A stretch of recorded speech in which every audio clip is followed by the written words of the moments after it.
What up? What up? What up? It's Rec League Podcast, man. My name is Randy Little. This is episode 60. It's kind of a milestone. I don't know if do people like do it big when they turn 60. I don't know. Is 60 if anything cause for celebration? Uh so I mean on this episode I get some friends and we celebrate all things 60. I'm just playing. That would be super lame. First, before I forget, man, if you wanna follow what we doing on social media, YouTube, Facebook, Instagram, Twitter, at Rec League Podcast on Facebook, YouTube, and Instagram, at Rec League Pod on Twitter. It's really, if I'm not posting a new episode on social, I'm celebrating the anniversary of a movie or a hip hop album, or I'm sharing the weekly sports league standings. I need somebody to just help me out and like be like the social media ambassador for the Rec League Podcast, because I can't keep up with all the news, and half of the stuff that people freak out about, I don't think it's news. But that's me off on my own little tangent. The homie Nick Goodman, the homegirl Melissa, who has been on I think 2 episodes past, they discuss with me some top 3. We share 3 of, or our top 3 favorite comedies of the year of the 21st century. Because I feel like the 21st century starts in the year 2000. From 99 to 2000 is when everybody was freaking out about Y2K. Some people, I guess technically, the 21st century might start in 2001, but to me, Meet the Parents, the original X-Men, Remember the Titans, Unbreakable. Wait, Unbreakable was 2000. I'm tripping. I was almost in my own head. But those are 21st century movies to me. Like, the first great comedy of the 21st century was Meet the Parents. Unless I forgot one from earlier that year. Scary Movie. Nah, Scary Movie's fun. Scary Movie's not great. Let me see. I want to say recently on Blu-ray and DVD, some stuff has come out. You know what I mean? Chaos Walking recently come out this past Tuesday. The Tuesday before that, Tom and Jerry, Raya and the Last Dragon came out. The Marksman was in there somewhere. A lot of like catalog stuff. Shout Factory came out with Wildcats with Goldie Hawn. Paramount come out with Dear God with Greg Kinnear. Get Rich or Die Trying, The Last Castle, The Legend of Bagger Vance, A Night at the Roxbury, The Tuxedo, Tupac Resurrection. Shout also put out City Slickers 2, Explorers. You know what I'm saying? Like, a lot of catalog stuff. Recently in theaters, Cruella came out. We finally got A Quiet Place Part 2. And then Army of the Dead came out on Netflix. This upcoming Tuesday, Boogie, the basketball movie with Pop Smoke, comes out, as well as some other Paramount catalog movies, man. Rat Race and In and Out with Kevin Kline. Spirit Untamed comes out to the theater next weekend. Infinite, directed by Antoine Fuqua, starring Margaret Wahlberg, on the 10th, the Thursday before the next episode drops in 2 weeks, comes out to stream on Paramount Plus. And then I'm off top of my head and kind of blanking on Blu-ray releases. Like, I know there's a Tuesday coming that's a pretty fat release day for my pockets. So while I just ramble along and stall a little bit, I can pull up this release calendar. And the Stepford Wives comes out too. Oh, and Disney Movie Club got The Pacifier, The Kid with Bruce Willis, Herbie, Fully Loaded. Those are coming out. And then, like I said, on the 8th, Tuesday the 8th, looks like Finding Forrester is coming out, I think, through Mill Creek. City of Lies comes out with Johnny Depp, the investigation movie about Biggie's murder. That really seems to be it for that Tuesday. So maybe the Tuesday after the next episode is going to be a little expensive. And it damn sure looks like it. But when I come back, we're going to talk three favorite comedies, three of our favorite comedies of the 21st century. And we're going to make fun of Sigma Cinema for bailing on the second straight podcast. I know he's listening, so I need y'all to go check out his podcast, man. He always, like, I'm gonna hype my boy right quick. Like, his podcast is much more like educational than this one. Like, this is just friends chopping it up, talking about movies. Like, every episode of his podcast, like, he's dropping knowledge. Like, he's like very informed and thorough, and he knows his shit. And if you like this show, you'll love that show, because he's a mainstay on this one. So when I get back, Nick, Melissa, me, we're gonna talk comedies, and then I'm gonna spit some bars at the end, and I'm gonna put a bow on this motherfucker like I normally do, man. It's Rec League.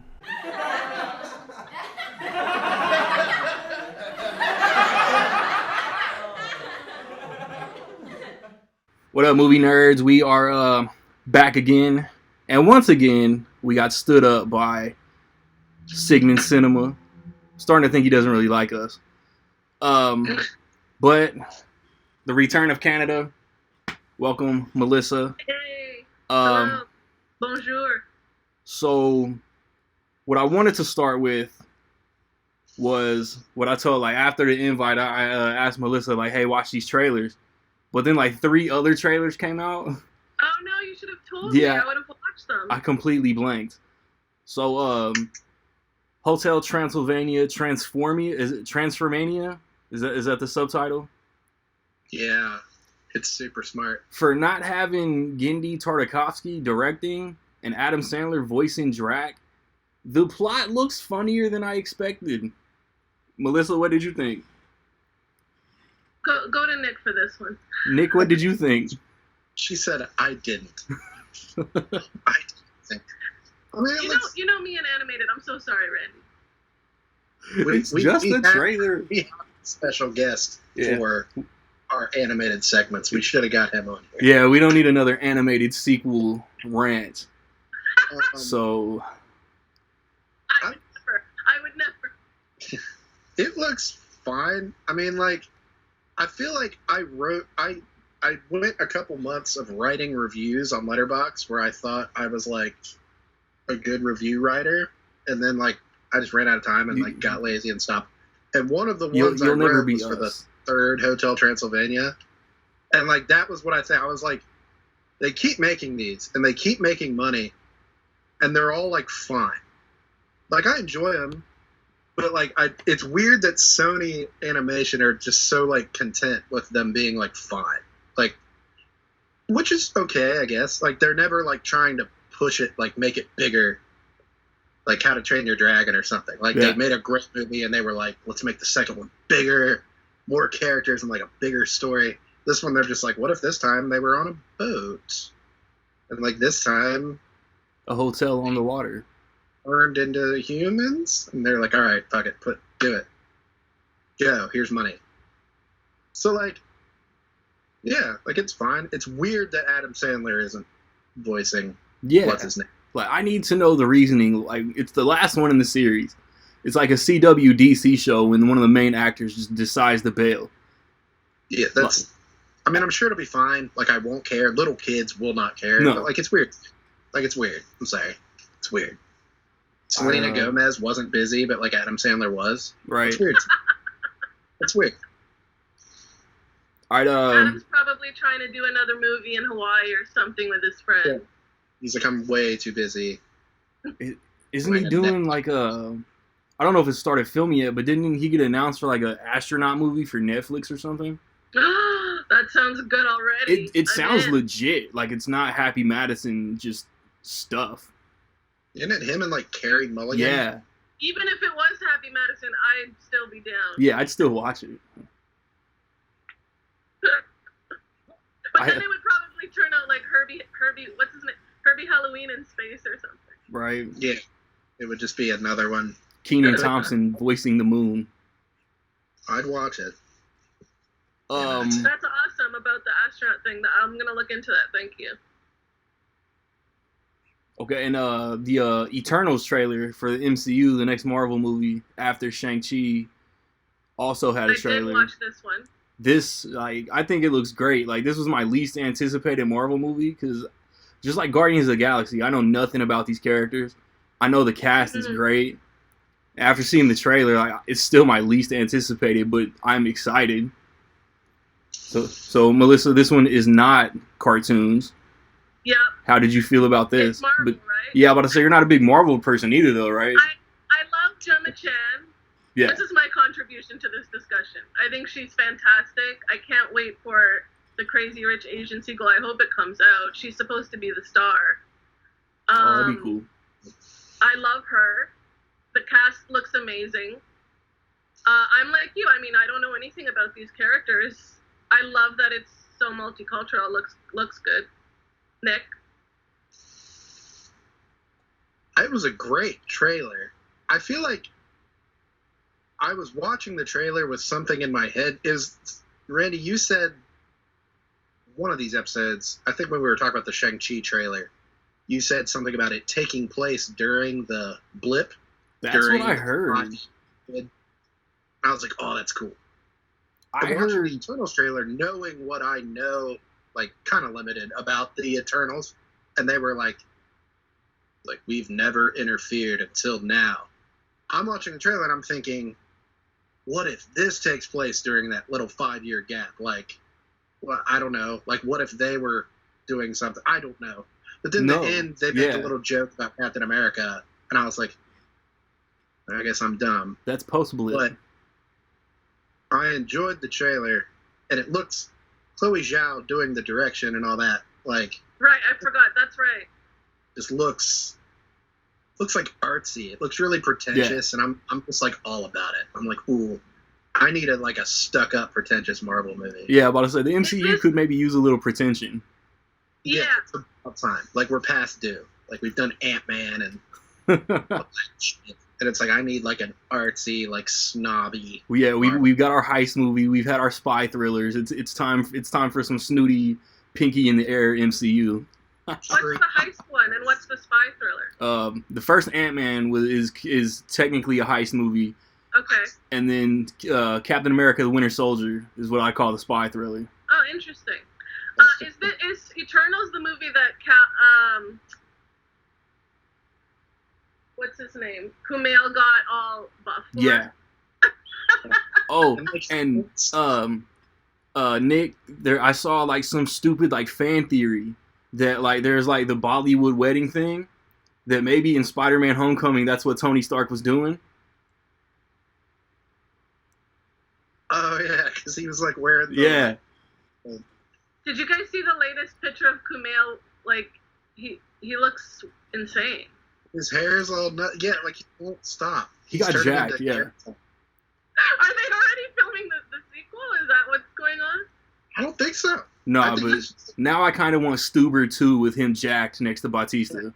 Yeah, you guys notice that a lot of actors, they don't leave the movie behind. No. They just kind of change permanently. Like, you ever look at Chris Pratt? Like, he got like super jacked for the first Guardian, and then like he just kind of like doesn't stay jacked until he has to do a movie. Like, oh, okay. The opposite. Yeah. But it's like Kumail is turning into like Carrot Top. Like, he's got like 3 shirts and like, it's like you're not gonna just keep doing these. Like Krasinski's jacked still, I think, right? It's like he kind of changed permanently. Is he still doing Jack Ryan? I think they're doing season 3. But It's just funny to me, like this whole Kumail saga. Everyone's like watching it out. It's too funny. I need the Franklin and Bash reunion with him and Mark Paul Gosselaar, Breckenmeyer, and he's just ripped, and he's not going to be their intern anymore. Franklin and Bash. I love Franklin and Bash. Like Sunny. I like all those Mark Paul Gosselaar shows. And now Mixed-ish got canceled, and it's like this poor guy. Every time he starts a show, it doesn't last, you know. I was like personally hurt when Franklin and Bash got canceled. Yeah. I remember when he was on NYPD Blue. A lot of people forget he was like the co-lead for like the last couple seasons of that show. And then it got done. It's his fault. I think he's right. People say the poor guy. I don't want to say he's cursed, but that's the tale. Poor guy. The curse. I love him, but I mean, who doesn't? Who's our age? He's still getting Saved by the Bell residuals. I think he's fine. I hope so. All right, last trailer that I have on my notes is Last Night in Soho. Yeah. I didn't even need a trailer. Like, Edgar Wright doesn't miss, but this kind of looks like a mindfuck of coolness. Nick, you go first. I don't know what it's about. Yeah. I was hoping like the trailer, like you said, they're like, I'm there. Like if it's on Netflix or if it's on whatever, like I'm gonna watch it. But I was kind of hoping like I'd watch a trailer and be like, oh, that's what they're doing in Soho. But it's just like women walking back and forth like in heels. I was like, I guess I'll watch it. Like for sure. I don't know what it's about. It looks like kind of murdery. Yeah, like hands coming up through the floor and yeah. There's like psychological horror elements. Yeah, it doesn't look funny, which like maybe it's kind of a change of pace for Edgar Wright, but it was still funny. Like it was still humorous. Like this doesn't look funny at all. So it's like, is he done with comedies? I kind of hope not.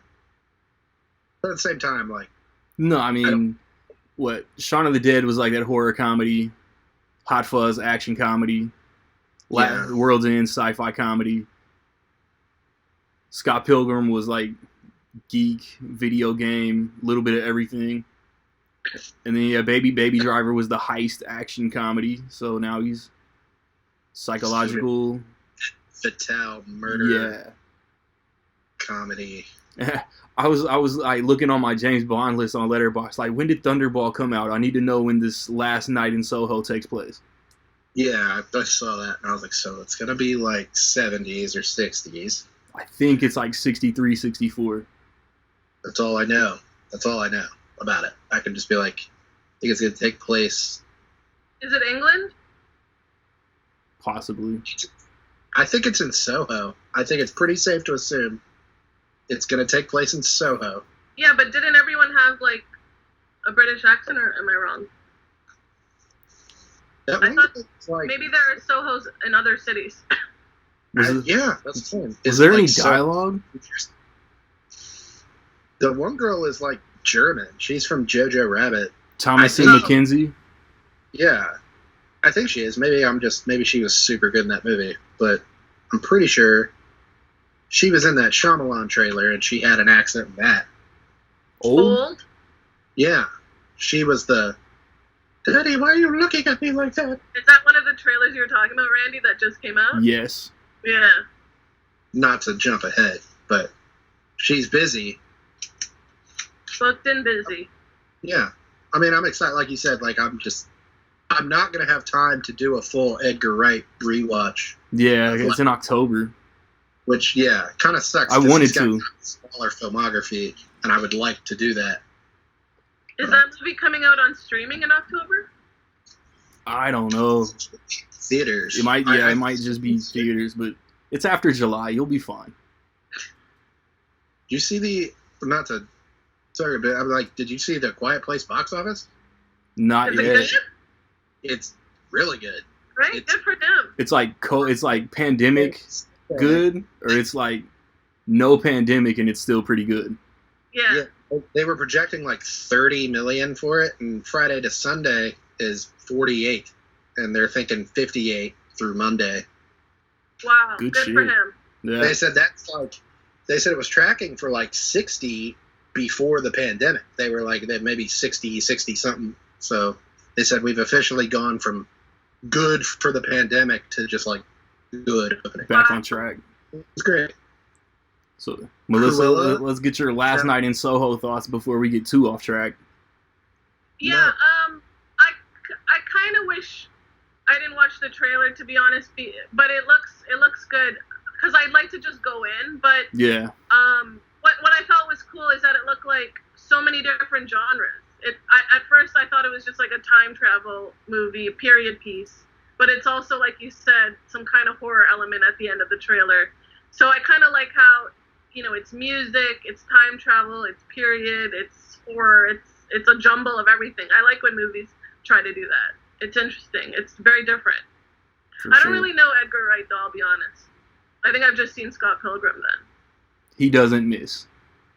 You know him well.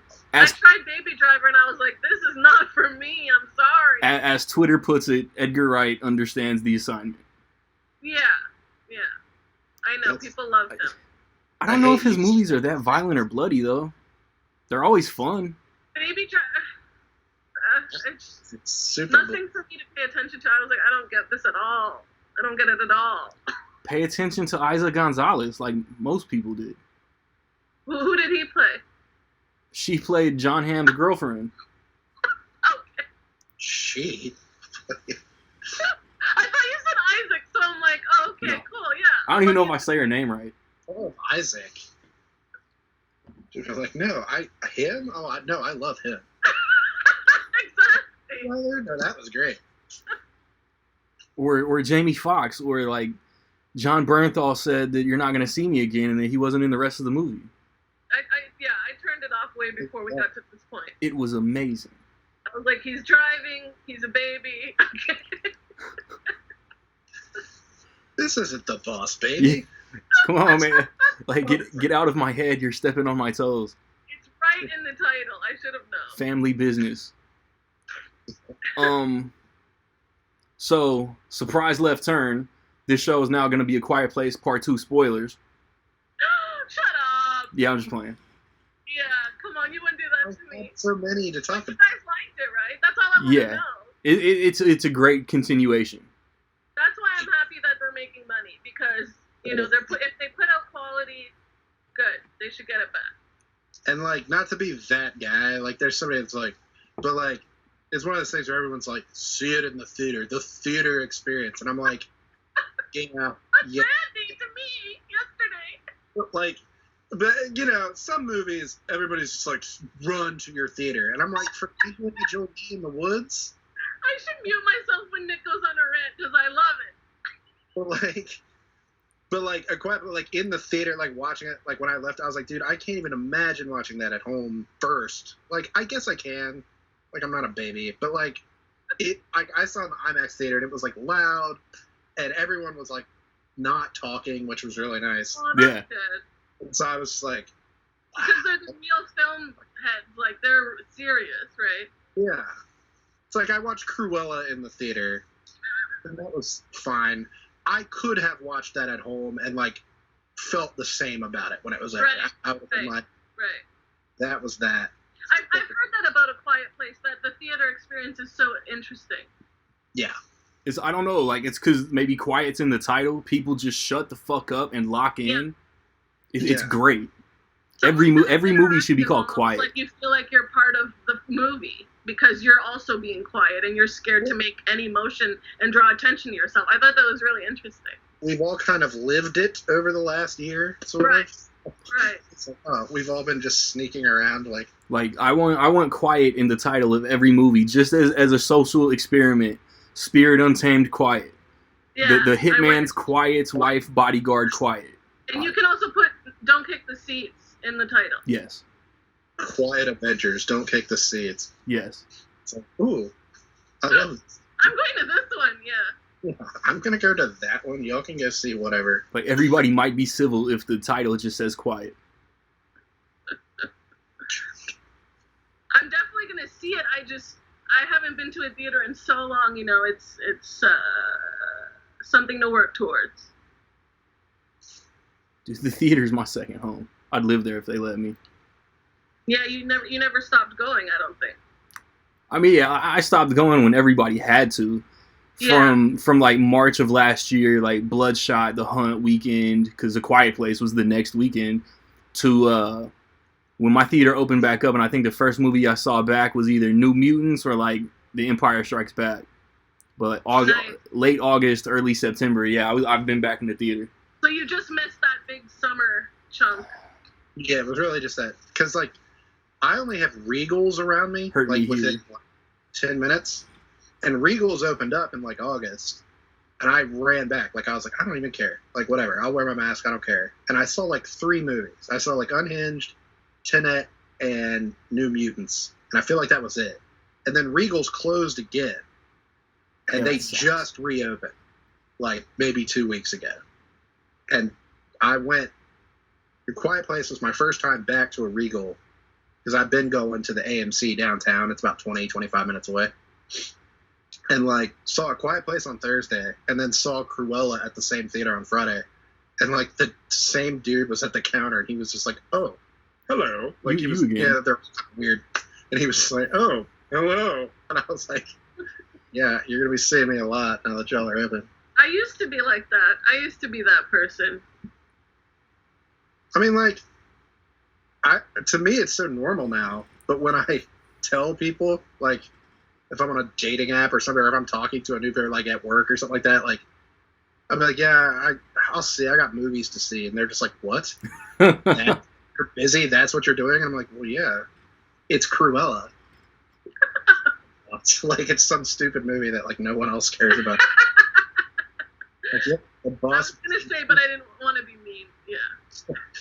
Like, yeah, Spirit the Stallion Part 2 is coming out after. I was so that person. Don't worry. I took my mom to see Elizabeth II, The Golden Age. Yeah, that's what that reminded me of. You think I'm not gonna go see Elizabeth II, The Golden Age? Yeah. Miss Congeniality. It was not good. Okay, I wouldn't recommend.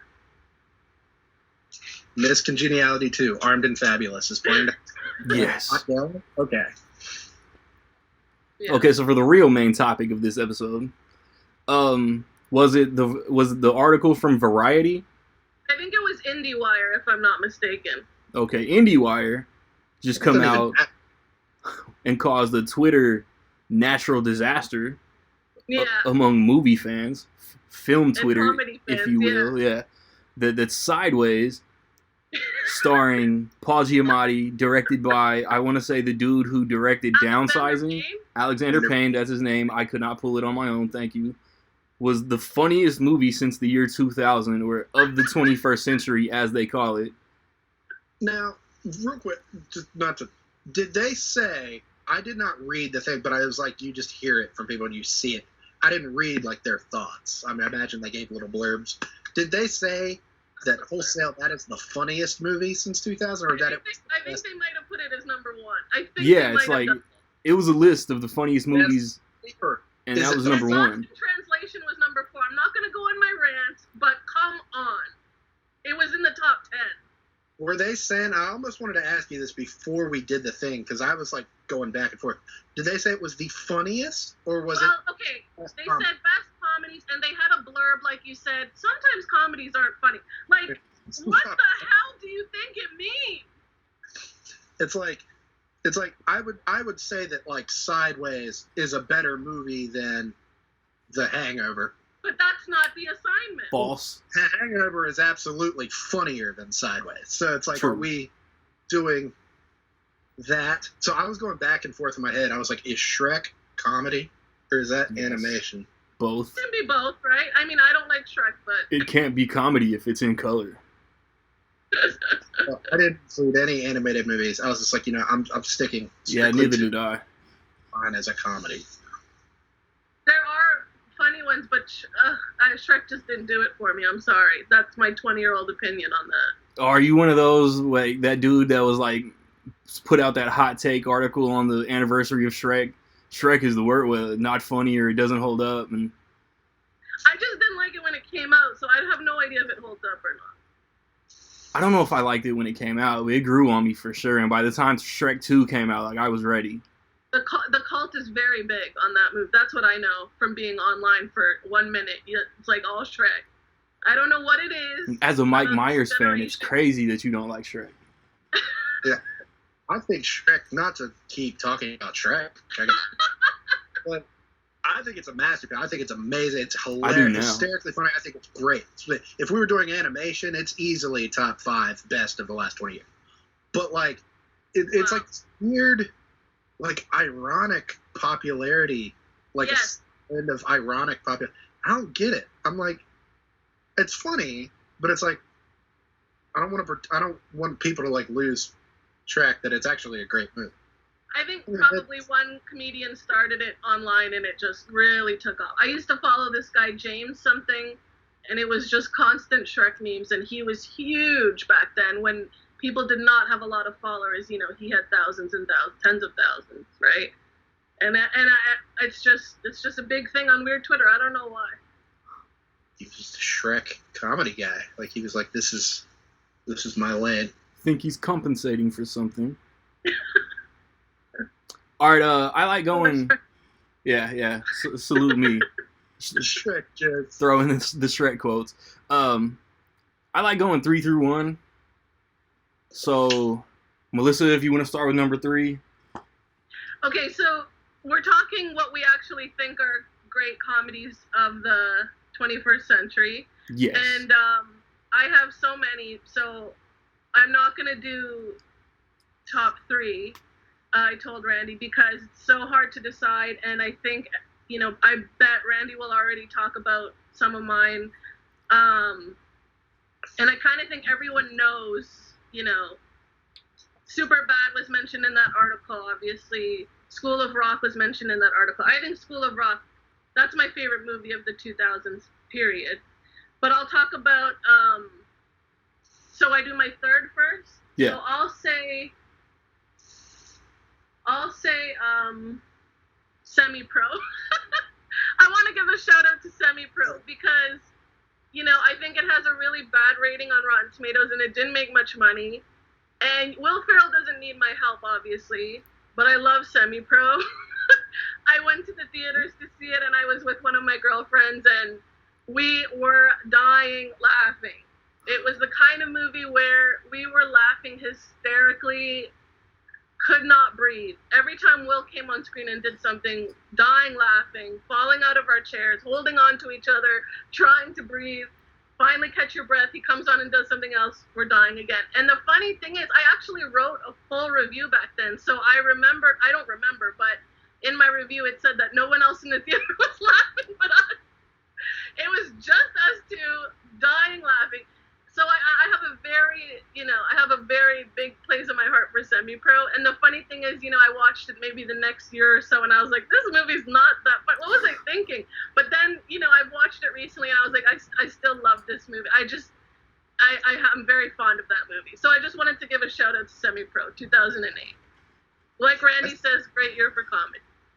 2008 is so underrated for comedy. I think it might be his most underrated movie. Right. In terms of, like, movies that are considered not good that I would argue are actually very good, very funny. Right. Yeah. That's one of those. He has some bad ones. I love him. He's my hero. He has ones that I will not defend.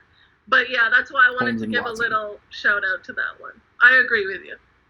Like, that's one that, like, I'll think of quotes or something that, like, make me laugh, and, like, I'll quote them in real life, and, like, I'll be like, yes! Like, when I'm, like, celebrating something, I'm like, yes! Give me 10, Norton!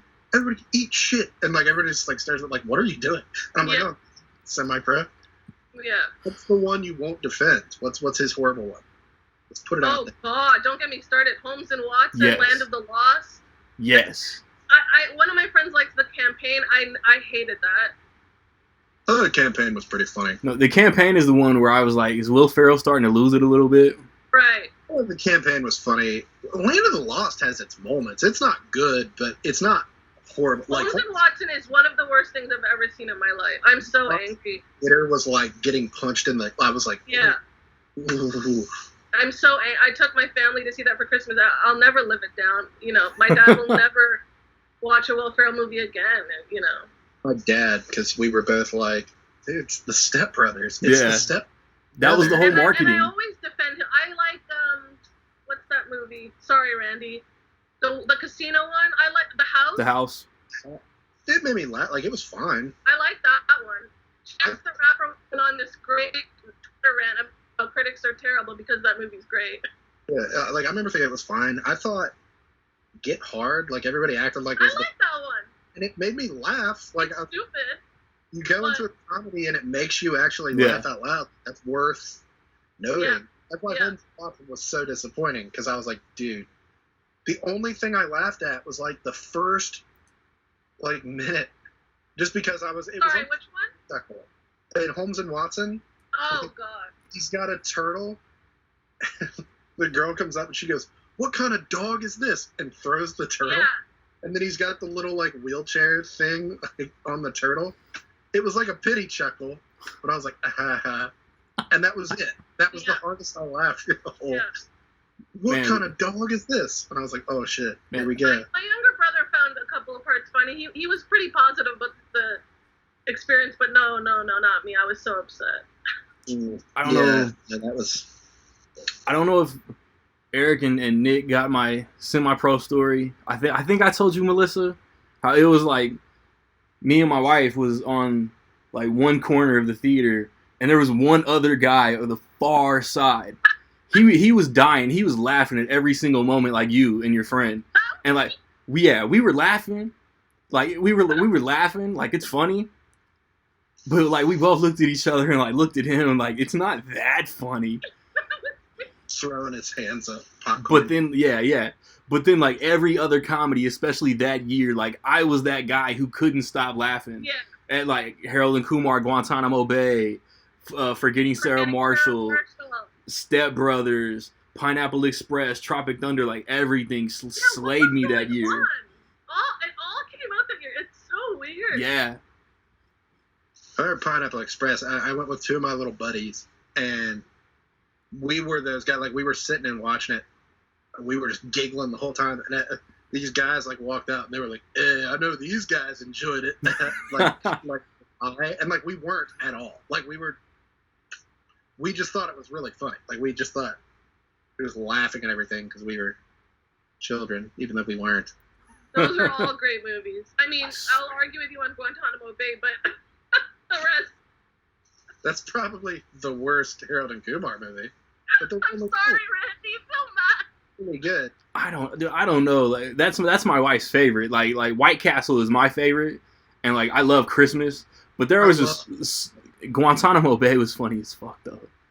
It was funny. I think I laughed, but I felt bad laughing. It was funny.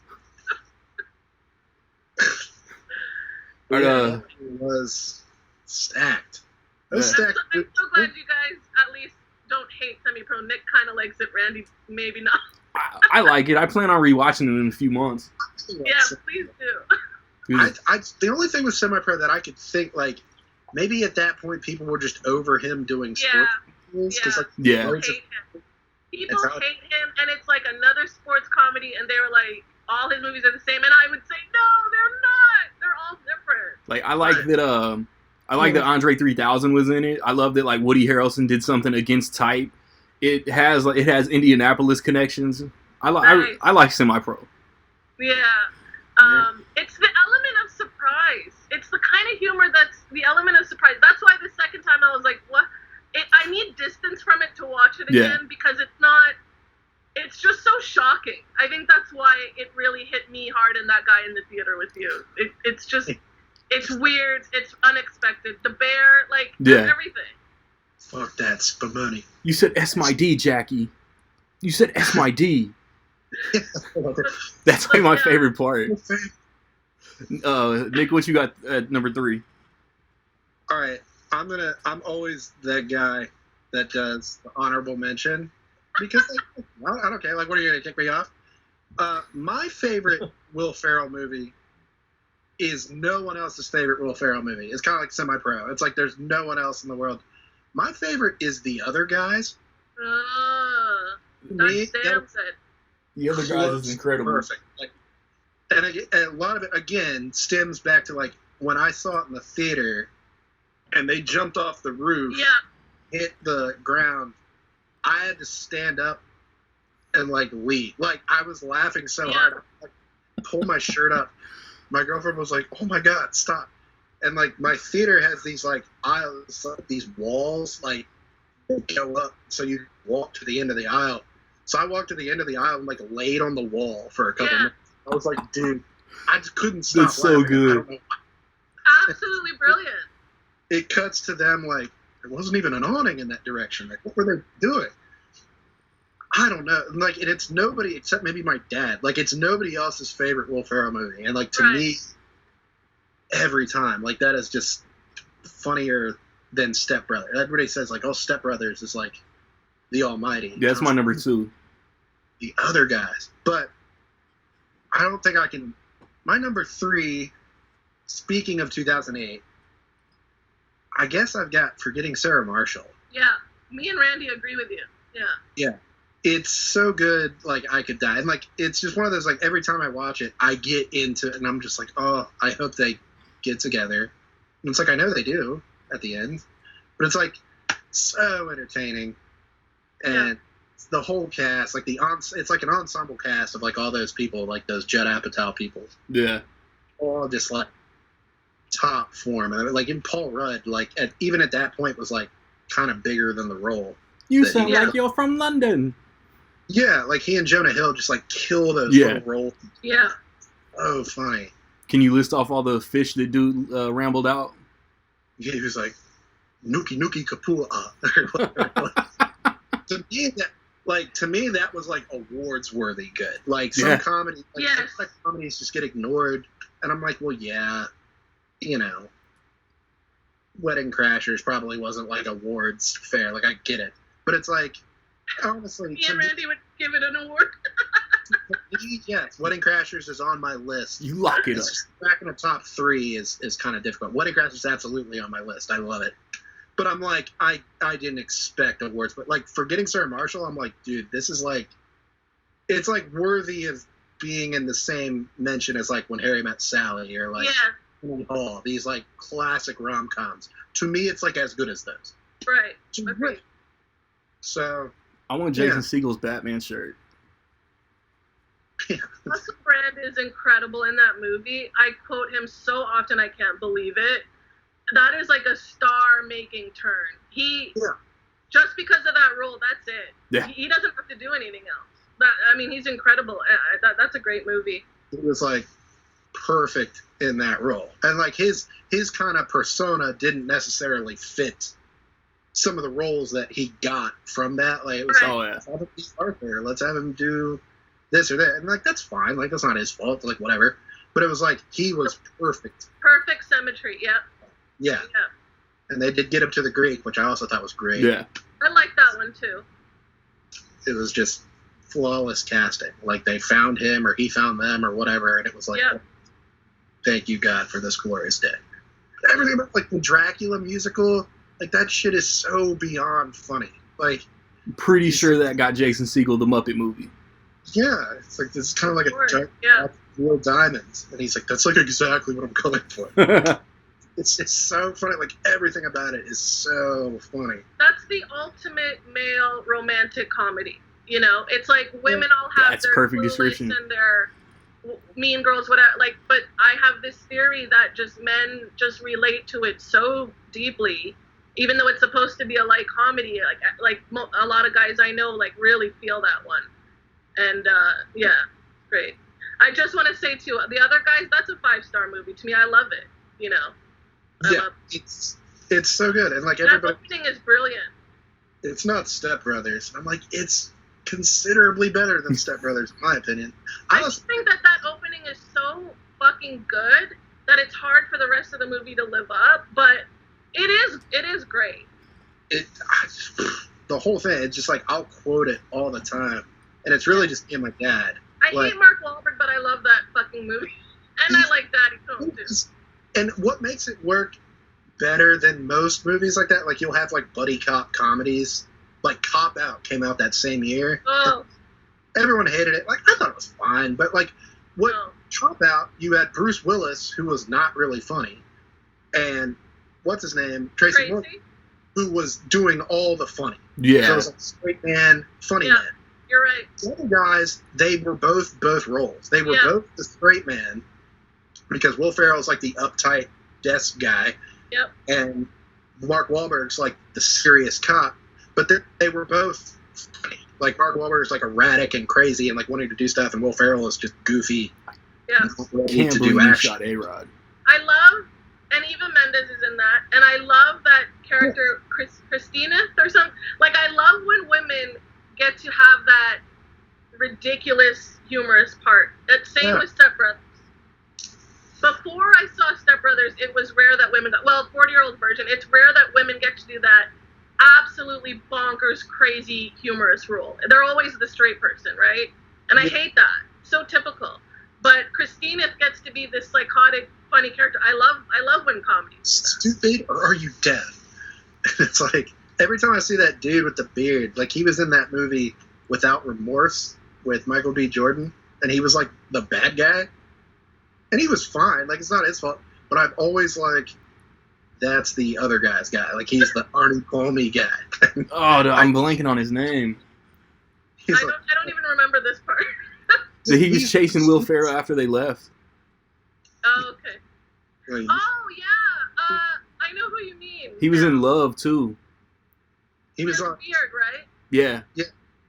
Oh. Yeah. He was on Stranger Things. Like, he's had a great career since, but I always think of him as wait, you might think because I have a beard that I'm really hairy, but shaved. That's funny.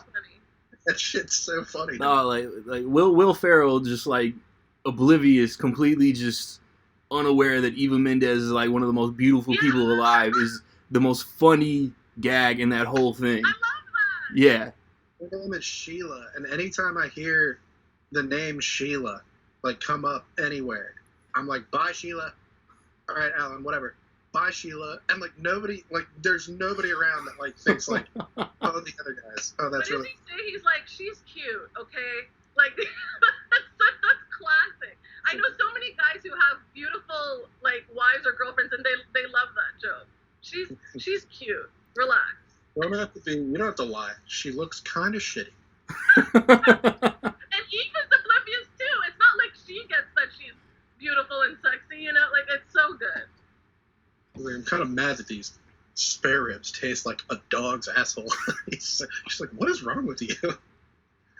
So funny. Every time.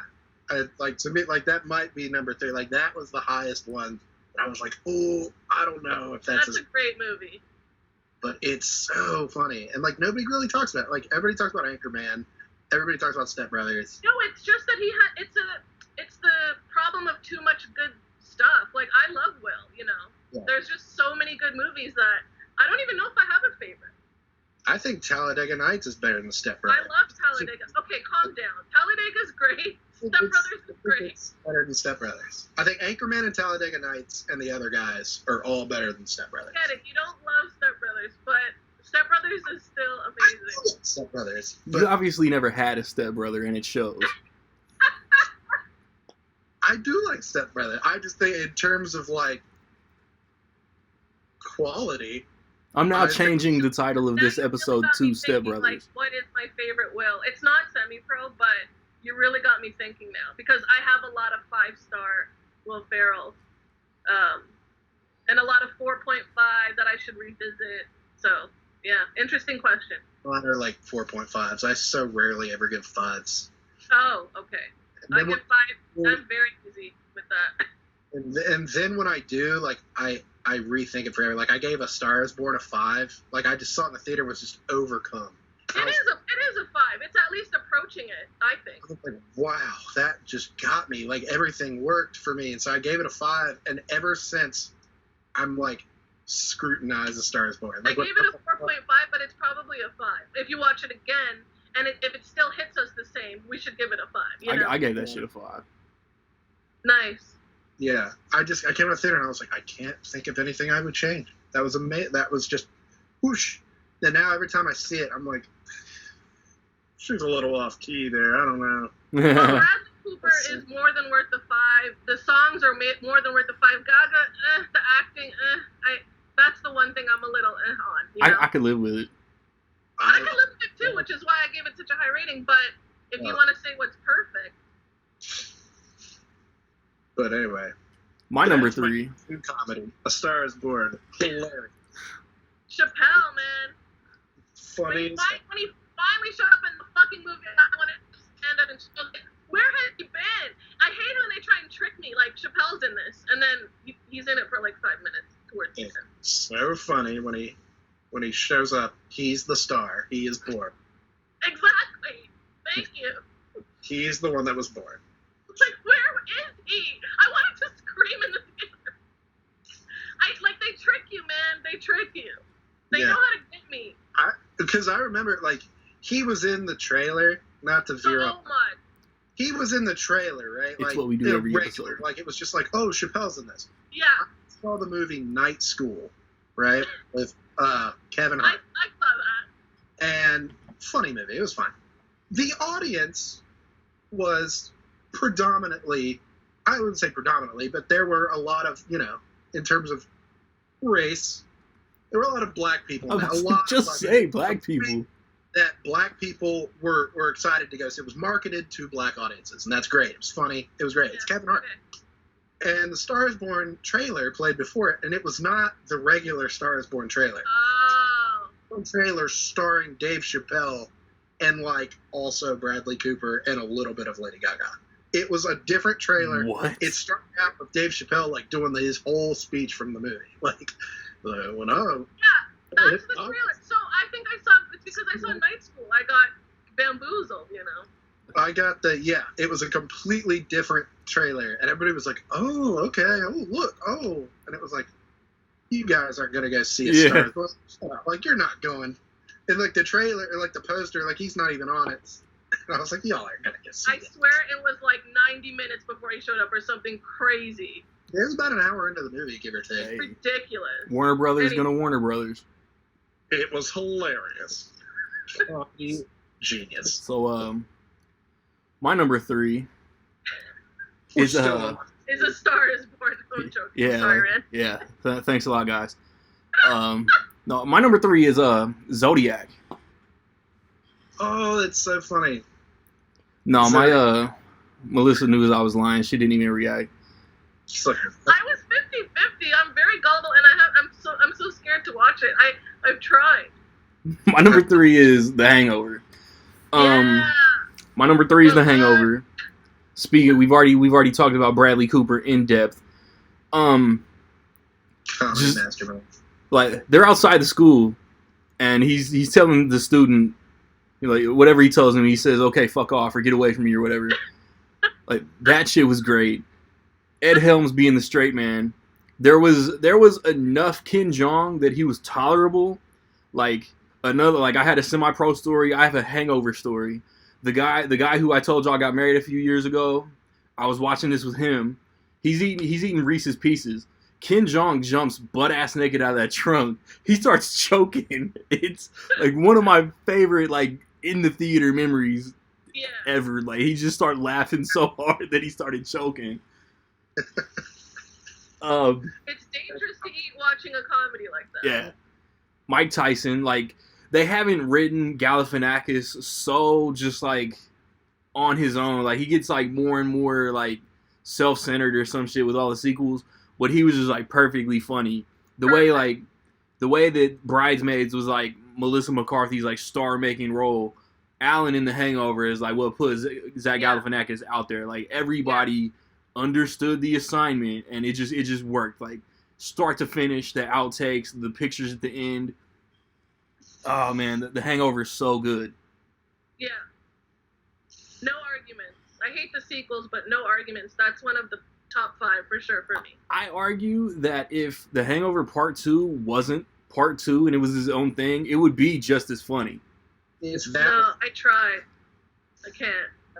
I don't hate the sequels. Like, I remember seeing Part 2 in the theater, like, opening day, and, like, theater was packed. everybody just dying laughing. Like, everybody laughed at all the parts. Like, we were all laughing.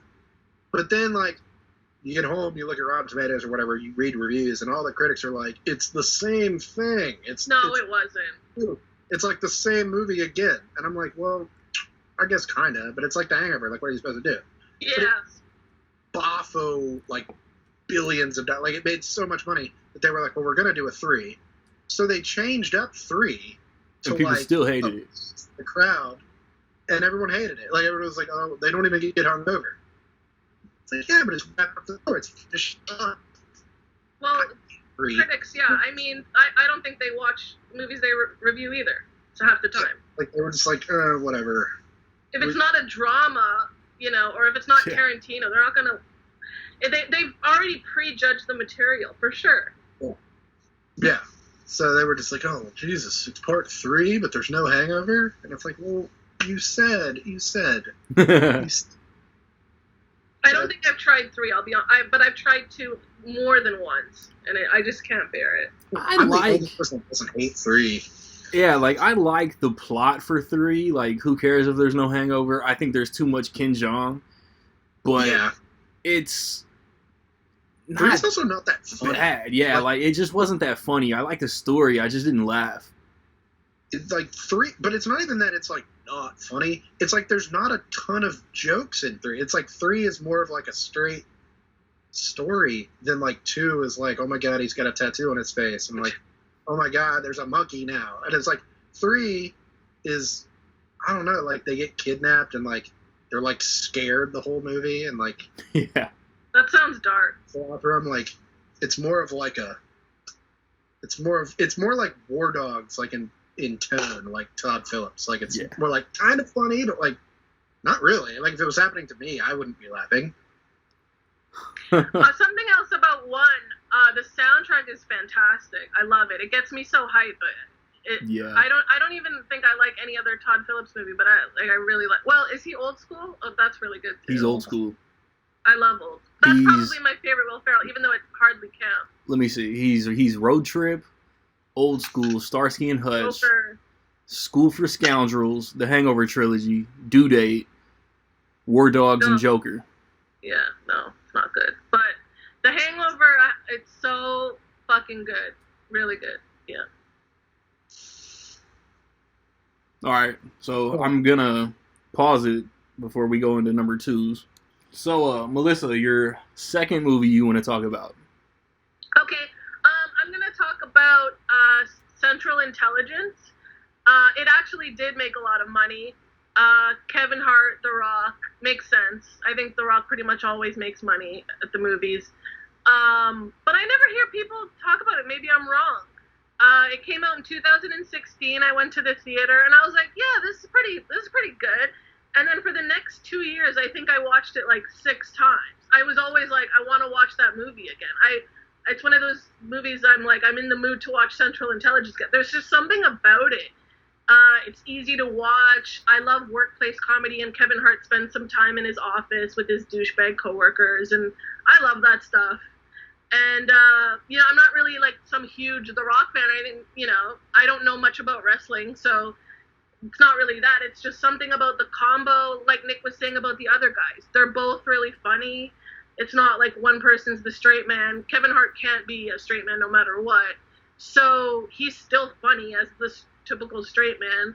I don't know. There's just something about it. I don't love the whole subplot with the guy from Breaking Bad. That's the one thing where I'm like, It's not a perfect movie to me, but... It's just a movie I really like, and I just wanted to give a shout-out to it. That might be Kevin Hart's best movie, in my opinion. Like, comedy? Well, as if he does anything else. No. We're not going to slander Kevin Tiberius Hart. He's amazing in The Upside. I don't know if Tiberius is his real middle name. And Fatherhood looks very good. Upside, I would still say The Upside was a comedy, though. Was it? I didn't see it. It was funny. Like, it was funny. He was funny. Like, it was like one of those heartwarming comedies. Yeah, okay. Or asterisk. Like, oh, you're going to have a heartwarming. Fine. But... So you guys like it, Central Intelligence? Yeah. I like Central Intelligence a lot.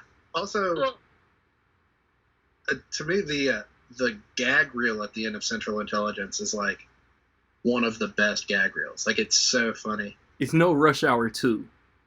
Yeah, it's not. I think nothing is. I think that they should put a gag reel on every movie. You know, that'd be amazing. That'd be great. Star Wars would have been great. I would love to see the Zodiac gag reel. Yeah. There you go. Look, I was excited for Central Intelligence because it's directed by the dude who did Dodgeball, and he was like Ghost. Like We're the Millers was like he did We're the Millers. That was his first movie back, and then he did that, and he's done like Skyscraper, and then whenever Red Notice comes out, he's like starting to make a lot more movies. And then yeah, like Kevin Hart and The Rock together was interesting as hell to me. I think those cameos are great. Yeah. But then it came out on physical media during that time when Warner Brothers was like, slipcovers, fuck it, we don't need one. And it Like- was full price. It Yeah. was like $24.99, and I was like, am I an asshole? I think So like, yeah. I think I messaged you like, did you find Central Intelligence with a slip? He's like, no. I should check mine out. I didn't think about it. Maybe I have one. Maybe I don't. I don't know. I'll let you guys know later. I have since upgraded it to 4K because that's when 4K was coming out, and it was like one of theirs. And the 4Ks all had slips, so I have since upgraded it. Yeah. I went back and upgraded a lot of my 4Ks. Asshole. Well, I do have it with a slip cover on my shelf right now as we speak. It's not, Nice. but yeah, I'm better. I should upgrade mine. Not to say that I'm better than Randy, but like, I didn't say it. Like, it's implied. We're because it better than does you, that. and we know it, Speaking of Dodgeball, right? is that one of the best comedies of the last 20 years? Oh God, you guys are not gonna like my dodgeball opinion. Oh, it's 14 it was. But I do like the commentators. That's Jason Bateman. Yeah. I do like that, but I just didn't like that movie. I'm sorry, guys. And Damn. Ricky Bobby's dad. Oh yeah. I'm blanking on his name right now too. Are you guys talking about Lumberg from Office Space? Yeah, Yes. it's Gary Cole, that's it. Cole. Gary Cole. Yeah, Central Intelligence is good. All right, I'm glad we agree, sirs. Yeah. Is it Kevin Hart's best movie? I don't have any arguments. What else has he done? Yeah, like I don't disagree, but I have the upside higher. I need to rewatch Central Intelligence. The 40-Year-Old Virgin is better, but that's not really a Kevin Hart movie, but that was his star-making turn, as we like to say, on this podcast. What about Soul Plane? I've never seen... Soul Plane. No, that's not his best movie. I've seen a bunch of his stuff, but I don't think anything's ever jumped out to me like Central Intelligence. I think Think Like a Man is funny. Yeah, it is. I agree. Work Hard is funny. I didn't hate The Wedding Ringer. Like, I thought it was fine. I have not rewatched it in like years though. It's been like 5 years. I'm looking forward to Man You're from probably Toronto. Right. Central Intelligence. I mean, what else competes? Night School Jumanji. was funny. I thought the ride-alongs were like fine. Like, they I weren't didn't great. like any of Night School. I hated. I'm like, Central Intelligence. Like, I remember seeing it in the theater and thinking, like, I think that's probably his best movie so far. Right. Nah, I mean, They should do a sequel, but it will probably suck. Jumanji Yeah. are like the only really that I could think of that are like, Jumanji Yeah. 2, where he's playing Danny Glover, is art. It's fucking Yeah. hilarious. that's definitely funny. Like, that's the only thing I think of that's like maybe, but even those aren't really Kevin Hart vehicles. Those are Jumanji movies. Yeah. True. So, I don't know. Nick, what's your 2? I don't like my 2. Like, that's, you know, So change it. Right? my 2. You haven't said it yet. It's like, it's one of the ones that immediately was like, yeah, that's gotta be. But it's also like, arguably, it's in that kind of artsy realm where it's like, is it really a comedy? But it's like, I got The Wolf of Wall Street at number 2. Wolf of Wall Street's hilarious. It's a comedy. Like, every time I watch it, I laugh my ass off. So I'm like, it's definitely a comedy. There's lots of memes from that movie. It's hysterically funny, but it's also like just an outstanding movie. Like, it's 3 hours long, and I just remember seeing it at the theater and being bummed that it was over. When it was over, I was like, oh, you know, I Wow. could sit for an hour and watch that. And that's kind of a big deal because Cruella, like Randy said in his review, was 2 hours and 15 minutes long. And that's not, Way too long. Yeah. but it makes me like, I felt it watching there. Yeah, like I told Melissa, like, it was like, I really like Cruella, but I felt the runtime toward the end, but I also double billed it with A Quiet Place. I enjoyed it. There was almost no one in the theater with it. There was a little family above me, and I think one other guy, like over here, and they all left early. The family, it was about the time when Horace and Jasper were sitting in the jail cell, so there was probably about 20-25 minutes left of the movie, right? I hear the little child go, I don't want to watch this anymore. It wasn't even like a whine, like she was she was That just was me. she was just over it. And honestly, I heard it and I was like, you know, this isn't like, there's not talking puppies. There's nothing. I was like, this isn't her jam. Like, I feel that. It was like, I don't want to watch this anymore. And they left. And there was about 20-25 minutes left. And then it was almost over. There was, you know, the last couple minutes where they were putting a bow on it. And the other guy was like standing at the door. Like, he left and like he stood, like he was like waiting. And I was like, dude, it wasn't bad. Come on. Yeah. Like 2 hours and 15 minutes, and everybody, it was like everyone felt it. Like, that was the thing. Everybody was like, That was my only issue, though. Like, I loved it as 101 Dalmatians, like origin, Cruella, the origin story. Like, I hate the Joker comparisons. Like, it's not Joker. It's like, I think people are just being funny though. Like female, like I'm gonna become Cruella. yeah. You know, it's kind of funny. It's set like the the Easter egg breadcrumbs. If they want to do their own 101 Dalmatians, they're there, and they were cool. I disagree. I was like, is this supposed to be, like, not to go on a rant, like, I remember what we're talking about. But it's like, when we saw Maleficent, my idea was like, this is the cartoon Maleficent. This is that Maleficent, but it's like what we don't know or whatever the fuck. It's like we don't know about the story. I came out of Cruella like, that is not the same Cruella from the cartoon movie. Like, that's not the, or we're not there yet. Like, maybe they have to make 2 or 3 before she's just this icy bitch. Yeah, that's the thing. Like, when the credits rolled, I was like, I kind of don't like that she owns Dalmatians now. Like, given what her character turns into. I don't know. Like, I compared it to that thing Saturday Night Live did with the Grouch. Like, that was amazing, by the way. it's like, how was it? And I was like, it was this. And I just sent her the Grouchy. I love that. Yeah, it was that. So if you felt like It wasn't even that good for me. But anyway. It was that. It was kind of like, but it was super entertaining. So I was kind of mixed with it. But back to my point. Yeah, there was Wolves and Wall Streets and comedy. Oh, yeah. Wolf of That was Wall just a Street. little too long for that kind of movie. But like the Wolf of Wall Street, you see 3 hours and you're like, oof. But I didn't want it. And there were multiple points in the movie where I thought, oh, that's going to be it. But then it kept going. And I was like, oh, thank God. Oh, thank God they're going to wrap it up. And like when it was over, I was like, no, I could just keep. There's just a few like random movies. Like every time I watch Dazed and Confused, that's one of my favorite movies ever. And like when it's over, I'm like, no, I want to just going. Yeah. Wolf of Wall Street is one. Like it's just so. Did you give it 5 stars? No. What? Jesus Christ. Oh no, that's my 3rd favorite Scorsese movie. Even when you like a movie that much, you don't give it 5. That's hilarious. I don't know. Like I don't know if I'd give it. Like I could always find something that I'm like, I don't know. It's a I 5.5. even started giving movies 6.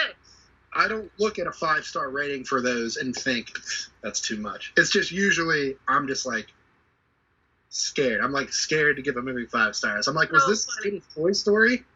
We're the I opposite. just put my hands down and be like, no, this wasn't as good as. Oh yeah, yeah. I'm Like, slutty how with many- my How many 5s. 5-star movies do you think you have? About? Not that many, but like a lot of them are animated. That's something I've known I about have myself. Like, hundreds and hundreds and hundreds of 5 stars. yeah, see, no, I don't. Not that there's anything wrong with that. I'm like, look, you see a 5-star, that's great. Yeah. Yeah. I'm like, you know, I'll look on Letterboxd and I'm like grading like Saw. And I'm like, Saw 3. I'm like, is that a 3 or am I giving it the extra half? And like, you got people in there like 5. I'm like, all right, well. But like, most of them are animated. Like, to me, Finding Nemo is an easy 5 out of 5. Easy, wouldn't change a thing about it. Nightmare Before Christmas is easy 5 out of 5. The only thing I don't like about Nightmare Before Christmas is that it's not like long. It's like 70 minutes long. Yeah, I was watching, you guys know the Brady Bunch movie, and I couldn't believe how good it was. I was like, shit, this is really good, and I've been sleeping on this. And I couldn't believe how short it was. I was disappointed. With Gary Cole. That's my one complaint. Make it longer. It's funny. But, yeah, Wolf of Wall Street, it flirts with a 5. I remember seeing us thinking, like, was that a 5? Maybe. Does but the it's 5 like flirt 3 back? hours. There's something, like, I'm sure there's something. I don't sit and watch it all the time, so I'm sure there's something about it that I'm like, they could have taken that out. There's Really? nudity. You get 5s really like I do? Huh? You get 5s easily like I do? Yeah. I'm Yeah. slutty with a 5-star rating. I love that. We're the same. I'm a little bit. I don't think of myself as like snobbish with my ratings, and sometimes I'll give something like a 4. I've And I only look given at one everybody else 5 and it's like, in 2021. 5s are the easiest for me to give. I'll agonize over the 3 or the 3.5, but 5s, it's like, if it's a 5, I just know it's a 5. You know, like, that's hard for me to take back. I'm just like, it's 5. But I'll be like, 2, 2.5, I don't know. In my head, like a 3.5 is like above average. Yeah. And like a 3 is like Normal. full to like good.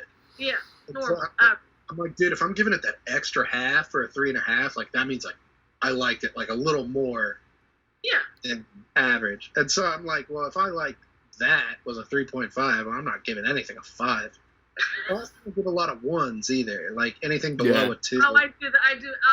1s and 5s are, yeah, I give them out. Like Randy hated 102 Dalmatians. Like I saw in your letterbox, you gave it like a star. It was so Oh, trash. fine. I was like watching it. It was probably the first time I watched it in like almost 20 years. Like it's been a long time. And I was like, am I hating this? Like it's trash. Am I hating it? It's so And I was like, trash. I'll give it like a It's interesting because Randy and I have more extremes, and you're more like, everything's in this little tight box of, you know. Yeah, I'm less extreme. So, like, it takes a lot for me to be like, I fucking hated that. Yeah. I'm disappointed when it happens, like Holmes and Watson. Like, I'm always like, Come on, that's a half star. I gave Holmes and Watson a 2. I gave Holmes and Watson like a 1.5 stars. Yeah. I think that was the turtle joke. Like, that was like, I did laugh once. I'll give it a 1.5 stars. Serenity with Matthew McConaughey. I'm like, Anne Hathaway was in I it. think I gave that a 3. A star. I gave that a 3.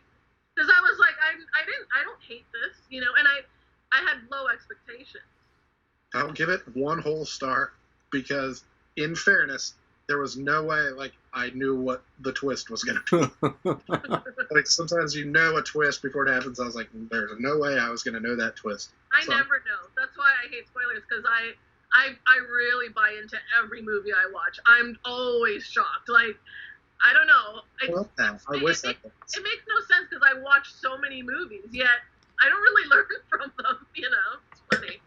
I wish I could be that way. But Yeah, it's a great way to be. I love it. You know, Yeah. I'm always like, wow. And I hated watching movies with my mom because she's one of those people who's like, oh, this is going to happen. I'd be like, no, why did you tell me? Once She upon a was time. always right. But like we were talking about Spiral on the last podcast, and there's a plot twist in Spiral. Like there always is. It's like a whodunit kind of thing. Yeah.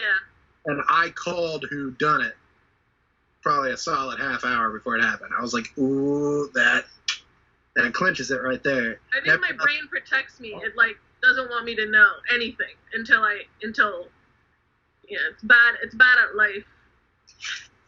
Well, that's a good way to be. But there's none of that in The Wolf of Wall Street. Screech back. There's none of that in The Wolf of Wall Street. That's a movie that I want to give another chance. I didn't hate it, but I didn't love it. So I've always wanted to give it another, because people love it so much. I just, yeah, hook, line, and sinker for it. Like, my friend didn't like it. He was, like, nailed to the X straight edge. Like, he didn't drink or do drugs or anything like that. Yeah. And he was like, dude, all that was just glorification.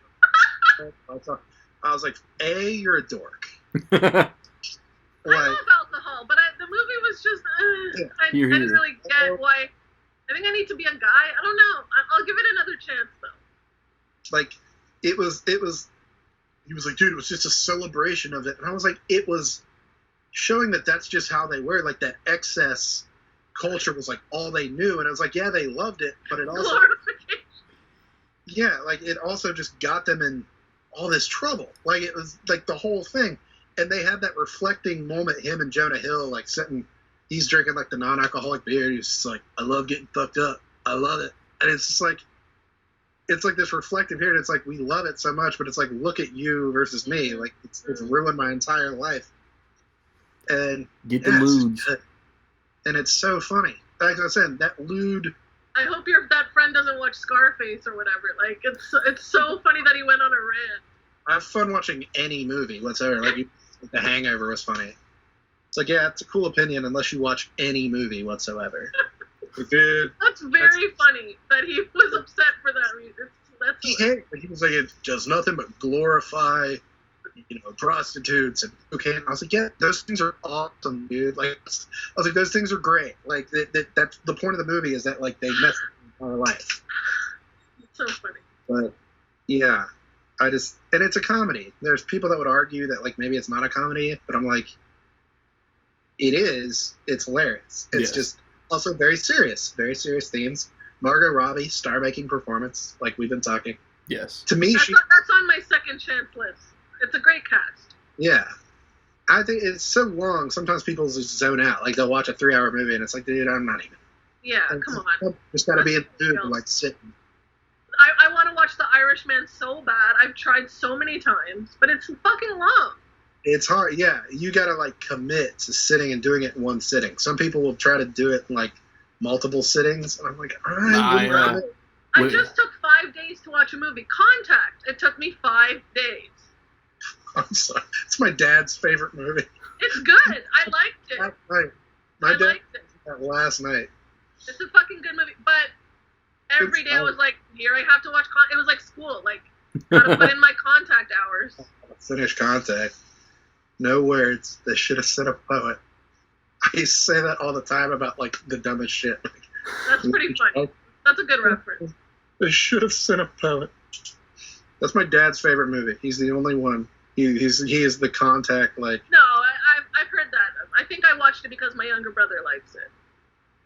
It's been a long time since I've watched that from beginning to end, actually, but he watches it all the time. My dad will turn on movies, and it'll be the same movie he's seen a million times, and he'll just turn it on no matter what. And Contact is that. Like, he'll turn on Contact. I love that subject, like, movies that dads like. That's good stuff. That's good material. Like, not even a specific type of movie, but it's just specific movies that he will just always turn on. And that's one of them, for sure. I think I showed you guys that tweet. Remember, Randy? It was like a bunch of VHSs that fell on the ground, and everyone was like, this is every dad's favorite movie. Oh, like, yeah. I forget I don't know, I'm just guessing, like, Rudy or something. I don't know. Rudy was there. It was there, probably. I gotta find... That was a good tweet. That was yeah, for sure. So, in a 6 Degrees of Kevin Bacon way, my number 2 actually has an actor from Nick's number 2. Nick's number 2 had an actor from... No, I don't know if he did or not. My number 2 is Superbad. Yeah. Yeah. From, like, the opening credits, where it, like, feels like all throwback, and they use, like, all the old Sony stuff with the song and the dance and the silhouettes. Like, Superbad's intro is phenomenal. We were already laughing in the theater. Yeah. I remember when the credit, like, everyone was already like, what is this? And then I don't know, Evan, the Coen brothers don't direct the porn I watch. Like, Superbad is incredibly quotable. Take off your vest, Fogel. You look like Aladdin. I quote it all the time. I can't believe how often. Yeah. I don't even mean to. I love Superbad. I knew Superbad was a classic as soon as I left the theater. Yeah. And that was a thing. I don't know how much is actually based on Seth Rogen and Jonah Hill coming up in Canada, but no, Evan, right? Yeah, Seth Rogen and Evan Goldberg. Good. But it's amazing. Jonah's American. Come on, you can tell. Yeah, sure. It's instant. I'm just kidding. Is like one of those terms that gets thrown around. Like, it's like, oh, instant classic. It's like, really? Is it?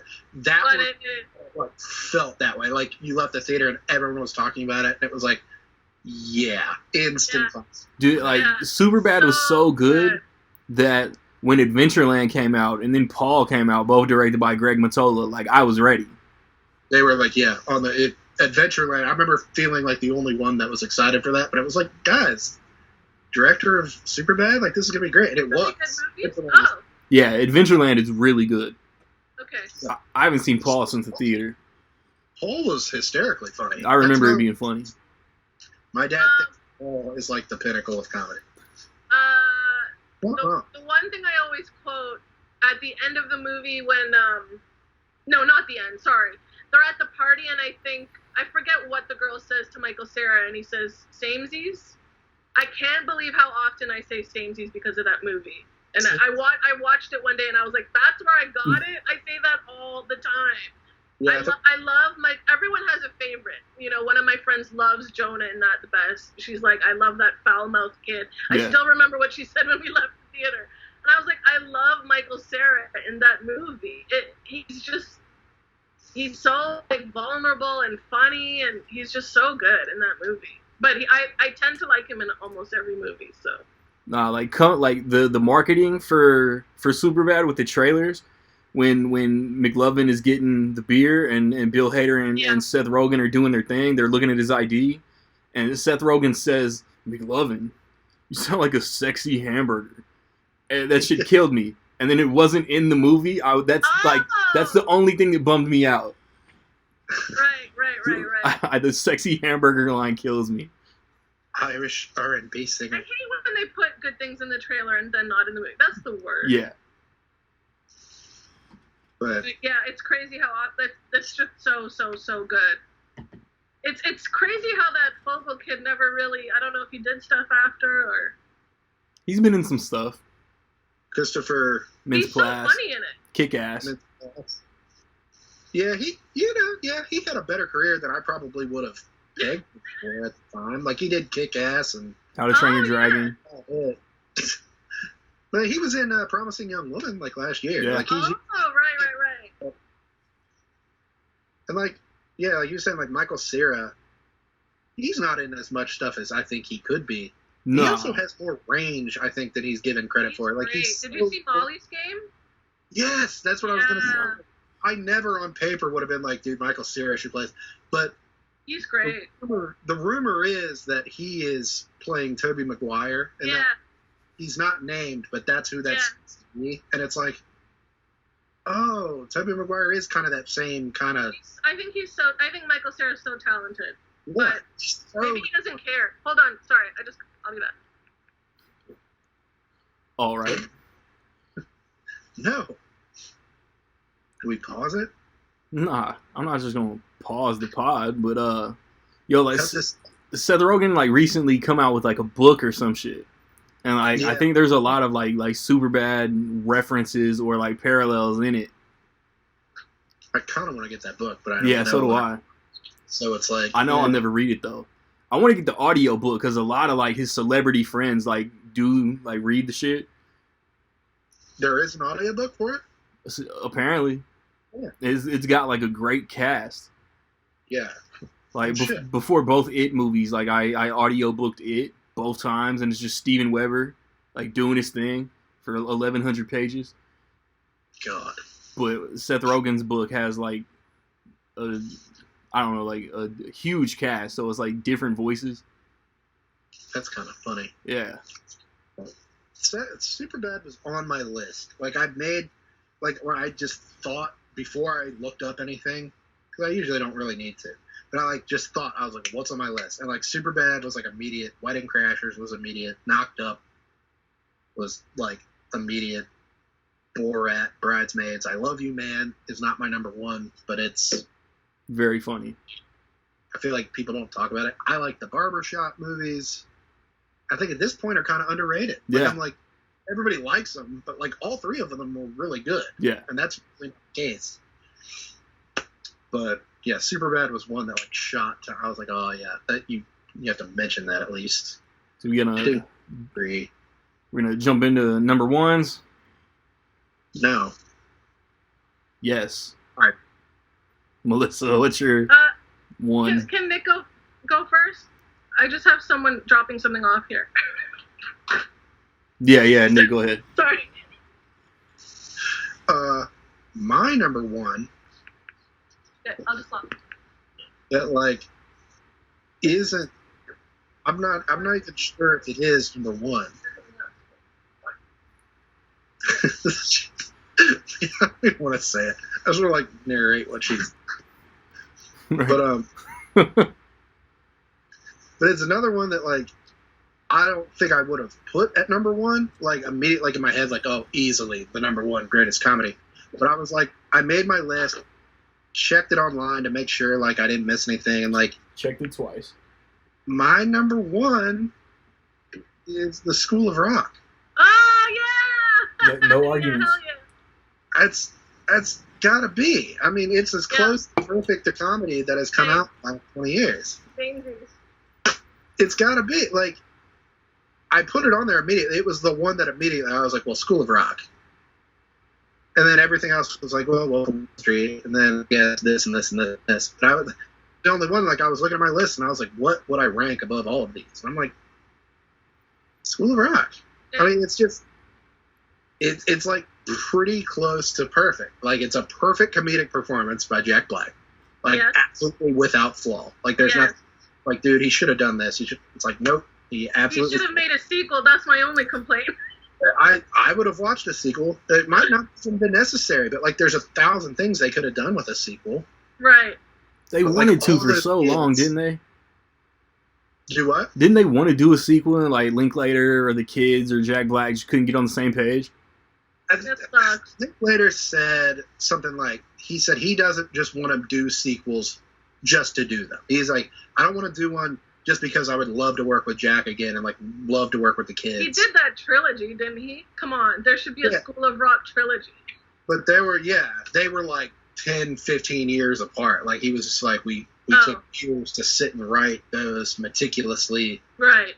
Like, that's how he does things. He's probably my favorite director ever. Like, everything, his misses are, like, better than a lot of people's, like, average movies. Like, but, like, all those kids in School of Rock, like, every kid was just so well suited to their part. Like, they weren't even really actors. Right. All of them. Like, the kid that played the drums just passed away.